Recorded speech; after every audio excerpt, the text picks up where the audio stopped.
Movember Day 5.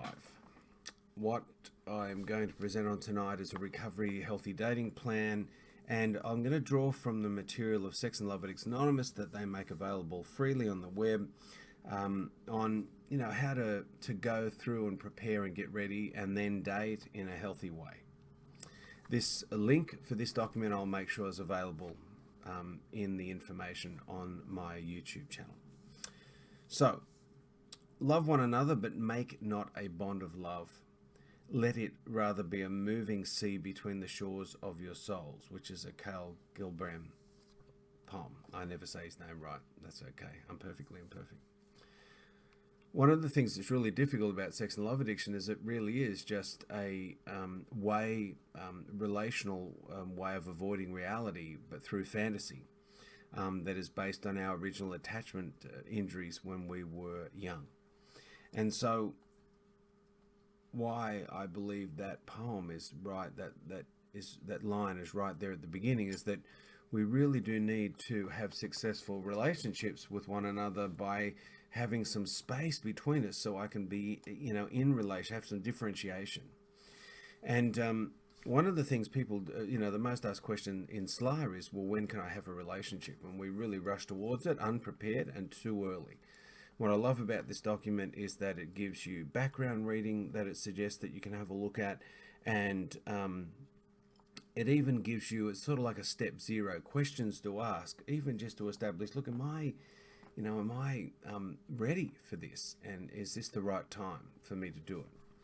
So I'll go through some of the things on here that I think are useful, and then hopefully you'll be able to download this if it speaks to you and use it as a way of working with your sponsor or your therapist in just making sure that when you move towards dating again, that you're doing it in a healthy way and not recreating another form of this disease or disorder. So questions to ask yourself before you start to date again. Have I taken time in Sex and Love Addicts Anonymous recovery to get to know myself, to see my addictive patterns? Have I used the tool of withdrawal, which they have in their basic text in the withdrawal chapter? How can I date soberly? Do I have a sponsor in SLAA? Am I working the 12 steps and 12 traditions in SLAA? Do I have a dating plan? What is my intention regarding dating? What am I looking for? Do I want companionship, socialization, or to meet a potential partner? What is my history around dating? Have I completed steps 4 and 5? And that's the deeper inventory steps and the admissions around the difficulties that we've got into. What are my character defects that keep me from dating and intimacy? What support do I have around dating? And does my sponsor know who I am dating? And how will I connect with others in the dating realm? So even before we get started, there's some real deeper questions we need to ask about what is it that we're after, and how am I going with my recovery, and do I feel sort of solid and established, and have I really thoroughly cleaned house before I go out there and try again? So mainly so we don't reproduce unconscious patterns and create a mess all over again. If you do identify with sex and love addicts as an addiction or disorder, essentially you are saying that in regards to love and relationships, I meet the criteria of addiction, that I have compulsive use, impaired control, continued use in spite of consequence. I have the phenomenon of craving, so the fantasy now has created a brain chemical change that affects my reward, memory, and motivation, and I meet the criteria of denial, that addiction is the only disease that tells us that we don't have it. So if we meet that criteria, then this level of scrutiny is going to be necessary for you to move back in and sort of change the way that we date into a healthier, less destructive way. So essentially, when you've got an addiction, you have to have bottom lines then. And with the sex and love addiction, it is challenging because Patrick Carnes in his work has identified 20 types, 20 categories of it. So he says largely you might meet 2 or 3 as a sex and love addict, but we need to know which ones we identify with. So he's saying, in this literature, it's saying, look, bottom line behaviors, a definition of bottom line behaviors are activities that I either must do or be sure to avoid in order to stay out of my addictive pattern. Non-negotiable boundaries I set for my own behaviors to achieve and maintain serenity. So our bottom lines are self-defined, recognized, set with the help of our sponsor and a higher power. Bottom lines are those activities that we are powerless to stop, which are making our lives unmanageable. So really being really unclear on what are those. For me, what are those behaviors that I need to have clear boundaries around? And then the other side of that, when we go to date, that we don't want to let go of our top-line behaviors. And top-line behaviors are activities that enhance my self-esteem, i.e. attending meetings, going out for fellowship, making time for friendships, cultivating hobbies, further my career, giving service to my recovery community. And these actions and behaviors enhance my financial, physical, emotional, spiritual, and intellectual health and well-being. Practicing these behaviors will help me stay out of my addictive pattern and will help maintain my serenity. So being clear of what our bottom lines are and being clear about what our top lines are, so we don't let go of those. So many people, when they go back to dating, they sort of let go of the things that got them ready to date again and keep them in good health and recovery. So it's saying here that we need, through the uncovering of our 12-step work with our sponsor, that we need to become aware of our addictive cycle and pattern. So the definition is repeated behaviors that recur from one relationship to the next that create disharmony, keep me trapped, stuck, unhappy, and unhealthy. Usually, these are hints or red flags that I am in an addictive pattern. For example, thinking that every person I date has the same defects, thinking that every date is a potential spouse, rushing relationships to keep them exciting, acting outside my values to keep a relationship going, needing to be in a relationship all the time, rain checking, setting up new relationship without closure to the one I'm currently in, etc. So what you're looking for is, what am I clear of that addictive pattern? And I'm sure in my other MOvember campaigns, I've put Patrick Carnes' addictive cycle up as a tool, and I'll definitely do that again. I think just to revisit it, it's always good for me to go over it. So discovering your addictive patterns. Examples of addictive patterns can include always choosing unavailable partners, confusing lust with love, being sexual very early in relationships, having fantasy relationships with people who show you kindness, dating people who remind you of your mother or father, ending relationships when they become too intimate, objectifying people as mere sex objects. You can then go on to deepen that inquiry. How do you usually begin a new relationship? Make a list of your past several relationships and how you got involved. Define what I mean by available. Define what being sexual is to me. What are the signs things are not going well? What red flags do you tend to ignore or rationalize? What makes you stay in unhappy relationships? What were the perks and payoffs in previous relationships? And how have your last several relationships ended? Is your life balanced at the moment? Ask yourself, what percentage of time do you devote to the following areas of life? Spirituality, health and wellness, relationships, social, cultural, career, finances, personal development, and education. What interests me? What do I enjoy doing in my free time? What is my vision for my life in the next year, 2 years, 5 years?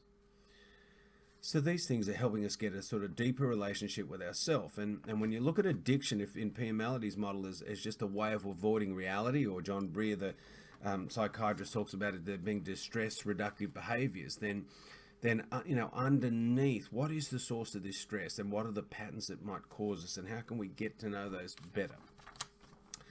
So getting clear about our characteristics, about characteristics I choose in a partner, not just love and avoidant addicts, very much just choose someone that meets that intensity dynamic with them. So sort of getting deliberate and particular and conscious about, well, what am I after? List what I want in a date partner. Someone who is kind, compassionate, humble, funny, intelligent, creative, social, flexible, available, loving, etc. What was I originally attracted to in previous partners? What totally turned me off? Is this person respectful to you?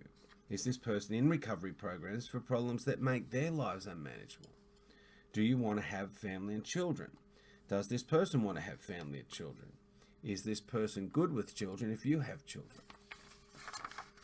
And to go through and to sort of just deepen your awareness about that, share it with your sponsor, share it with a therapist, just going in really eyes open, very consciously. And I think that's sort of a step zero in this plan. Before we rush on in, let's go through those checks and balances to make sure that we're okay. Now, from there, we might say, okay, I'm ready for dating, and I want to, go through and look at the stages and plan and have some guidelines. So the suggestion is collaborate with your sponsor and higher power in connection with all it follows. And I'll just go through some of the stages, some of the early stages, and then you can grab this document if it really feels like it speaks to you, and then go through it with a sponsor or a therapist or a peer in recovery. So stage 1, attraction, emotional, intellectual, physical, spiritual, ongoing, and it may last up to 4 to 6 dates or 8 to 10 dates, and then you start to make decisions. Meetings should be in public for the first. How many dates? Making that continuum from public to private. How many times a week should I see the person if recovering from anorexia? How many dates before deciding not to move forward? No apartments. Make it public for as long as you can. Physical contact, kissing, holding hands. Who will pay for the dates, dinner? What do I feel comfortable with? How many calls in 1 week can I place to him? How many calls can I initiate? How many emails, text messages can I initiate? And what you're looking for here is what's too triggering. Calls should be kept to how long if I get lost and stay on the phone. Minimum notice of at least so many days, or what's the length of time between notice for a date, and so we can reduce that impulsivity that goes with addiction. No French kissing on the first date. French kissing after how many dates? Dates must start and stop on time. No phone calls longer than how many minutes? No more than how many phone calls a week? No phone calls or chats that interfere with. What are some of the things that are part and parcel of the fabric and structure of your life that really need to be kept, and so we don't interfere with that? And no breaking prior commitments to accept a date. No light petting for how long? No heavy petting for how long? No revealing past history until what date? No more than so many dates in the first week or months, and never sex within the first how many weeks or months? Any red flags? And this is like a stage 1 preparation for dating. Stage 2, getting to know each other, 6 to 10 dates, around 2 months or more. Private realm, okay. See this person no more than how many times a week? Is this person predictable in their availability to me? Do we communicate well? Do we respect one another? Do we enhance one another's lives? Am I consistently maintaining my network of support outside of the relationship? Am I consistently attending my SLAA home group meeting and sharing honestly? Any red flags here? So again, we've increased the intimacy. It's gone from public to private. But are we still maintaining now? We're not falling into some old traps around obsession and compulsion. Stage 3, becoming mutually exclusive. Evaluate life goals and visions, mutual attraction and compatibility around those areas. So spiritual, physical, emotional, intellectual, and financial. You've done that previous sort of preliminary work. Now are you matching up in these areas? Am I consistently maintaining my network and support outside the relationship? Am I consistently attending my SLAA meeting, home group meetings, and sharing honestly about what's really going on? I'm not in fantasizing or catastrophizing. Any red flags? Stage 4, enhancing intimacy. Into me see, never sex without, an AIDS test, commitment to exclusivity or monogamy, discussion around STDs, pregnancy protection, sex after how many months, appropriate time to meet one another's family and parents, i.e. after 6 months, vacations together, how soon? Am I consistently maintaining my network of support outside the relationship? Am I consistently attending my SLAA home group at meetings and sharing honestly? Again, these things can slip away. These are the red flags we're looking for. Step 5, preparing for the future, 1 day at a time. Engagement, moving in together. Am I consistently maintaining my network of friends? Am I consistently attending my program, home group, etc.? So SLAA members share their experience, strength, and hope around using their dating plan, And here's a couple of things here that just give you some of people's experience, After identifying what I'm powerless over and the patterns that continuously emerged when I was active, I devised a plan with my sponsor. It was another symbol of surrender. My sponsor knew that what my triggers were and helped me to work out a plan that worked for me. I still refer to my dating plan even though I've been in a committed relationship for a while. Every single time I deviated from the plan, I feel off balance. So it has been a really helpful diagnostic tool regarding what works and what doesn't work for me around dating and being in a relationship. My dating plan gave me a sense of well-being and security around stepping into the dating arena. The most comforting aspect of having one was knowing that a relationship might grow in stages if I allowed it to. Learning this idea, I cultivated faith in healthy relating, revealing myself and experiencing another person a little at a time. When I fear, I turn to my higher power and my friends in SLAA, showing up no matter what. Realizing that nothing ever grew when I gave into instant gratification gave me the courage and faith to show up, knowing that the good stuff will grow, that I'd learned for the first time how to build trust by being trustworthy and grow and mature by showing up a little at a time, a day at a time. In my active addiction, I wanted a quick hit. There was an urgency and a demand for instant gratification. Instant gratification ultimately left me feeling empty and lonely and in despair. Through the dating process, I got to show up and stop looking at another person as a drug to esteem me and make me fill in the blank. I learned to see their hearts, their humanness. So, here's some critical things.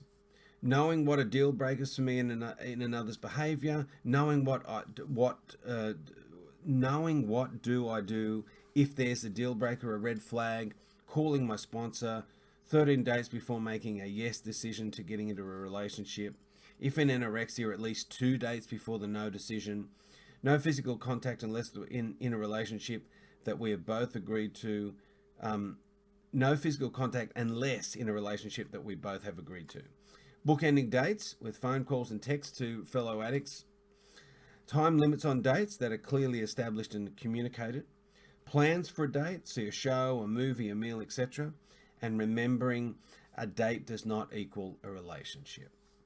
So last but not least, my dating plan helped me have a long-term relationship with a healthy, loving, pretty much functional man. Dating plans do not promise a perfect relationship. They promise that I am more sober than I would be otherwise. They promise that I am not running the show. They promise that I surrender and my life gets better when I do. So I just wanted to present that tool. As I said, it's part of Sex and Love Addicts Anonymous, a great tool, breaks it down. And when you've had an addiction, it's generally meant you've not really seen a lot of well mirrored and mentored healthy relating. So I hope that that's been useful. This has been another MOvember video. So if you can, please check out my MOvember page and donate, and pass this video on, or this video, my YouTube channel, to people you think might benefit from it. If it isn't for you, absolutely look and continue to look for the tools that will help you. This is just one of those tools out there for people that have sex and relationship issues. So be gentle with your heart, and I hope I see you along the recovery road somewhere, and donate for MOvember. Take care.